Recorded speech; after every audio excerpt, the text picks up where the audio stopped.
Hello friends, YouTube channel tech Guru Gautam प्रसाद में आपका फिर से स्वागत है। आइए इस बार हम लोग बात करने जा रहे हैं प्रिलिमिनरी रिपोर्ट ऑफ AAIB, यानी aircraft accident investigation bureau. India की एक संस्था है जो कि अगर कोई एयरक्राफ्ट एक्सीडेंट करता है तो उसके बारे में इन्वेस्टिगेशन करके रिपोर्ट देती है।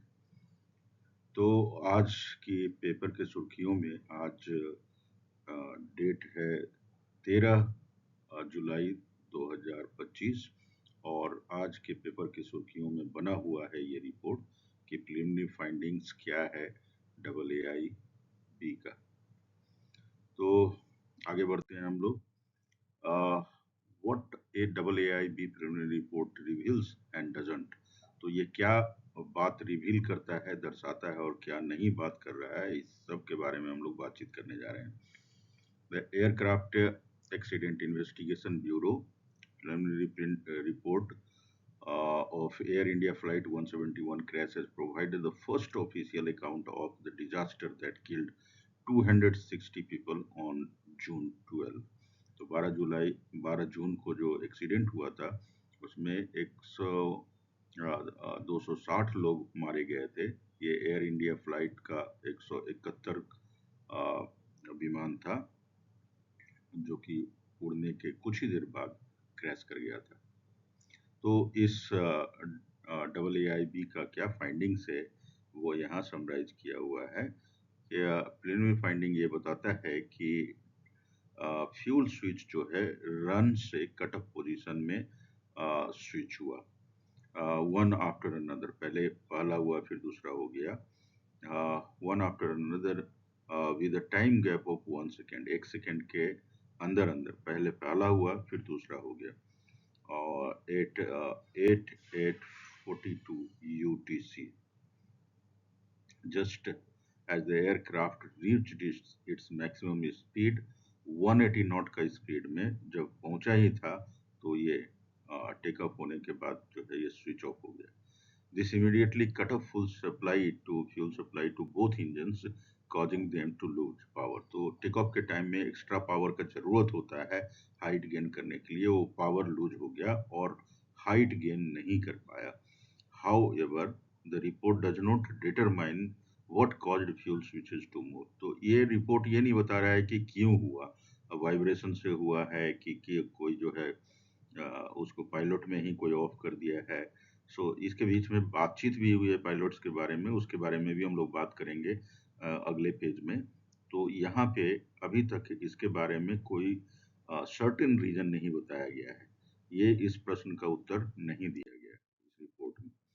इन्वेस्टिगेशन लेकिन इन सभी बातों की पॉसिबिलिटी को खारिज करता है कि वेदर कंडीशन इसके लिए जिम्मेवार था या कोई बर्ड स्ट्राइक था या एयरक्राफ्ट कॉन्फ़िगरेशन, यानी flaps were correctly set at 5 degrees for the takeoff। Landing gear was retracting normally। Landing gear जो है रिट्रैक्ट कर रहा था, पहले खुला हुआ था। इसके बारे में बताया जा रहा था कि ये सीरियस एक विषय था, बट ये रिट्रैक्ट कर रहा था उस समय में। Weight and balance, aircraft was within the normal operating limits. Fuel quality, sample लिया गया था, एयरपोर्ट फ्यूल ट्रक्स पे टेस्टेड किया गया है और वो सेटिस्फैक्ट्री पाया गया है। और क्रैश के टाइम में भी जो सैंपल लिया गया है वो भी सेटिस्फैक्ट्री पाया गया है, उसमें किसी भी प्रकार का कंटामिनेशन नहीं मिला है। Pre-existing engine problems, both engines appeared to be operating normally until the fuel cut off। तो उसके पहले जो है नॉर्मल काम कर रहे थे दोनों इंजन, इसके बारे में पुष्टि की गई है AAIB के द्वारा। आइए हम लोग बात करते हैं कि क्या हुआ था कॉकपिट में उस समय में बातचीत। The flight was being operated, ये जो फ्लाइट है दो फ्लाइट ऑफिसर्स के द्वारा उड़ाया जा रहा था। First officer Clive Kunder as the flying pilot flying PF in fact, and captain Sumeet Sabharwal as the pilot monitoring.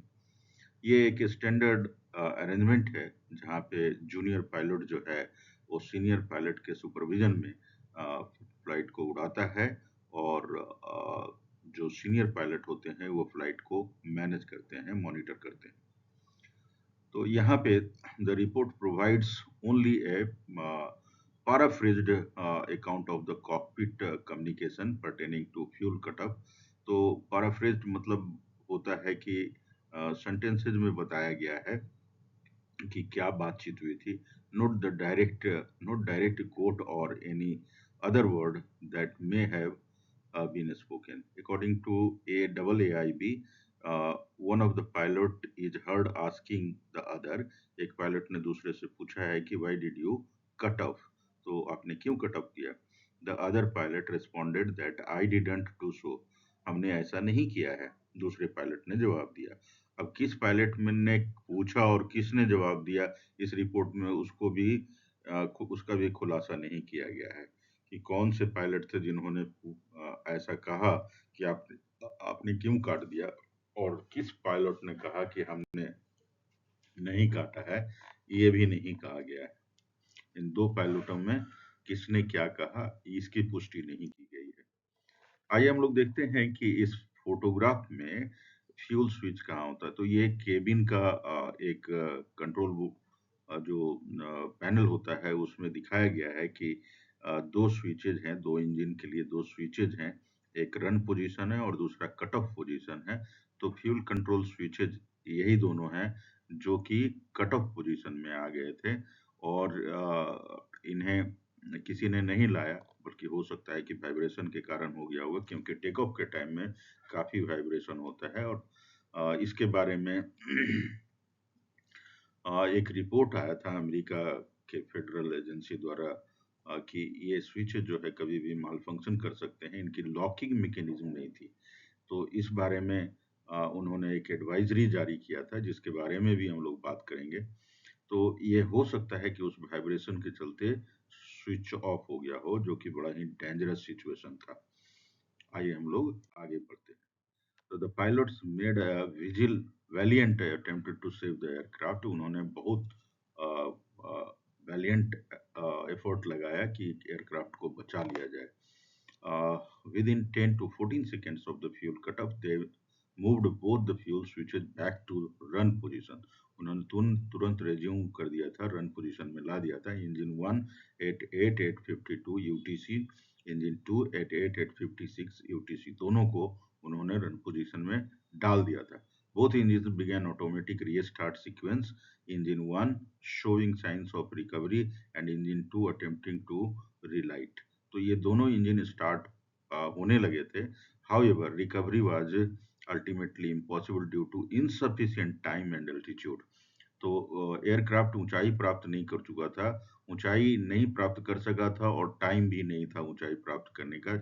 इसलिए वो धीरे धीरे पावर की कमी में, चूंकि फ्यूल तो कट ऑफ हो चुका था, तो पावर की कमी के कारण वो नीचे आने लगा धीरे धीरे, और ये एक बहुत बड़ी समस्या हो गई।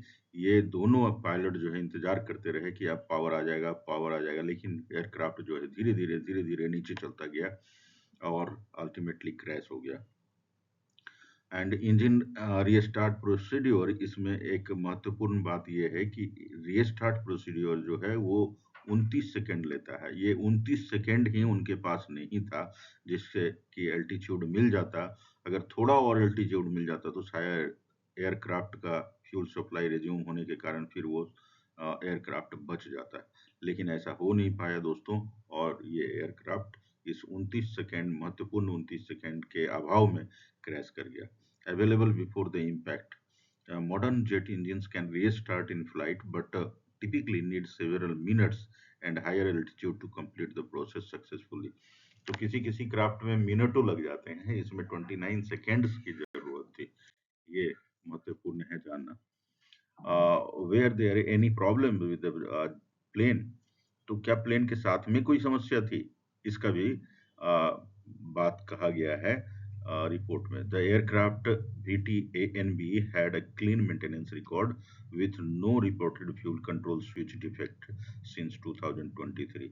सो 2023 में लास्ट जब इसका मेंटेनेंस हुआ था, उस समय से इसके फ्यूल वाले इसमें फ्यूल से रिलेटेड कोई समस्या नहीं थी, फ्यूल कंट्रोल स्विच से रिलेटेड कोई समस्या नहीं थी। All required inspections were current and aircraft had valid airworthiness certificate. तो इसको एयरवर्दीनेस, हर एयरक्राफ्ट को एयरवर्दीनेस सर्टिफिकेट लेना पड़ता है, तो इसके पास भी एक वैलिड एयरवर्दीनेस सर्टिफिकेट था. However, there was a relevant safety concern in 2018. ये बड़ा महत्वपूर्ण है जानना दोस्तों कि 2018 में US federal administration issued a special airworthiness information bulletin.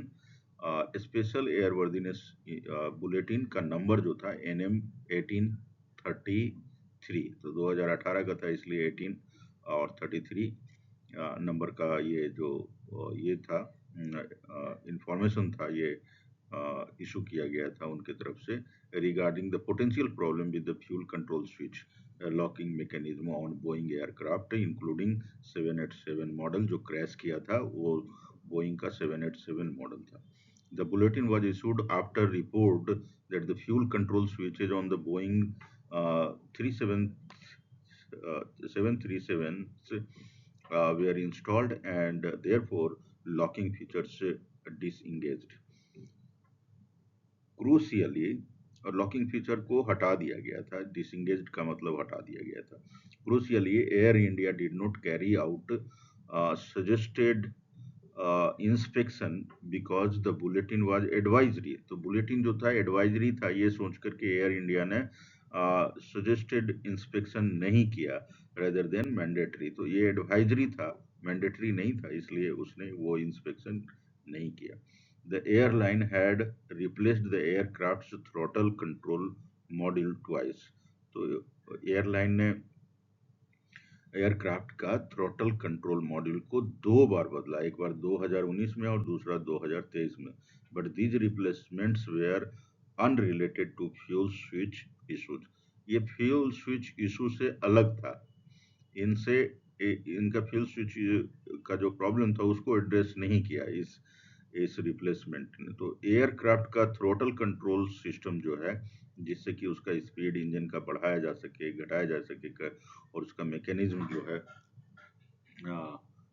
सही काम कर रहा हो, उसके लिए थ्रोटल कंट्रोल सिस्टम को तो बदल दिया गया, लेकिन स्विच को एज इट इज छोड़ दिया गया. आइए हम लोग आगे बढ़ते हैं. What did the switches advisory pertain to. Switch का जो एडवाइजरी था उसका किस चीज से संबंध है.